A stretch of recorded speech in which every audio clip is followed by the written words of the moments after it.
we're going to quickly start on the Russell. The Russell is continuing to outperform. And this has been remarkable, guys, because again, if you look at the performance in Bitcoin, it's following the risk-on asset of essentially the Russell.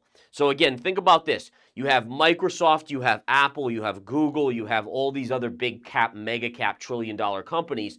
Those have actually been selling off.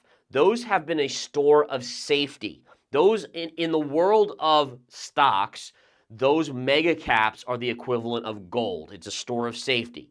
When you see money rotating out of those mega caps, it means it's risk on, and we've seen the Russell, which is 2,000 companies, generally smaller companies, they've been just ripping to the upside. However, you are coming to the end of this run. So if we zoom out on this chart, in fact, I'm going to flip over to the weekly to show you guys a little bit more accurately here. Here's your weekly chart, and if we flip over to this, right, what do we have on in the midst of this, right? We have essentially a wedge pattern, or right here, and we're getting very close. So there is still a little bit more upside in the Russell, but you're starting to get close to resistance. I think it's around 189, so it's about $2 away on the IWM.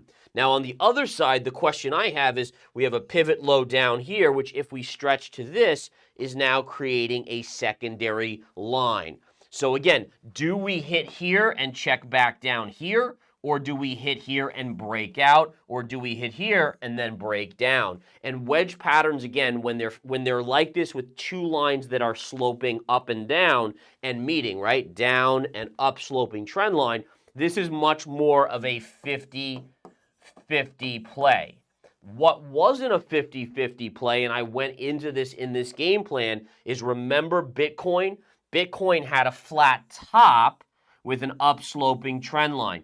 When you have a flat top and an upsloping, remember, this isn't flat top right here, then price tends to break out to the upside. Same thing for the downside. If you have a flat bottom and a trend line sloping down, what ends up usually happening?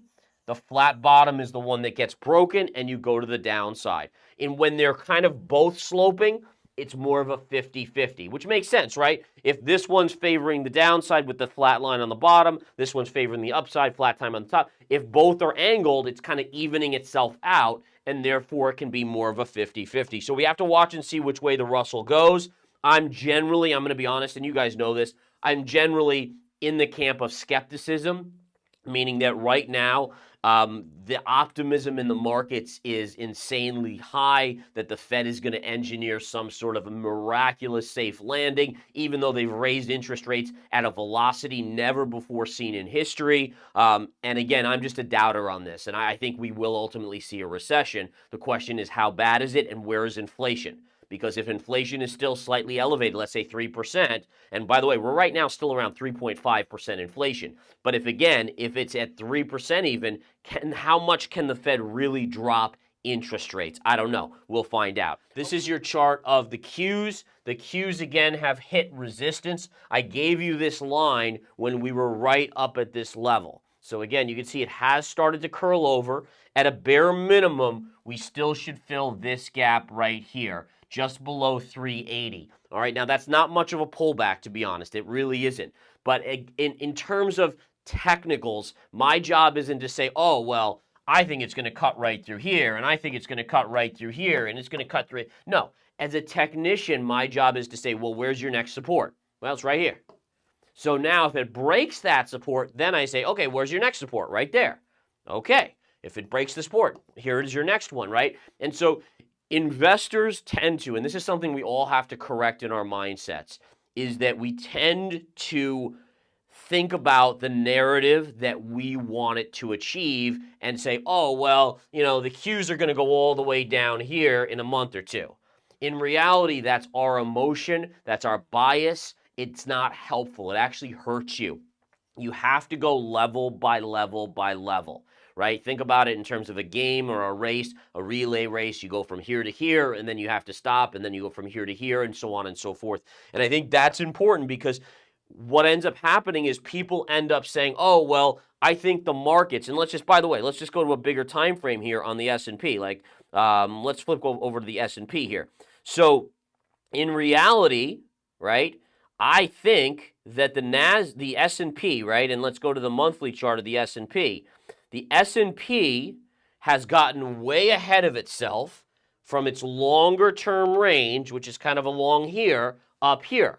Now, again, I could say, sure, I eventually think the S&P is going to come all the way down here, 2,700, maybe even go even lower to 1,800.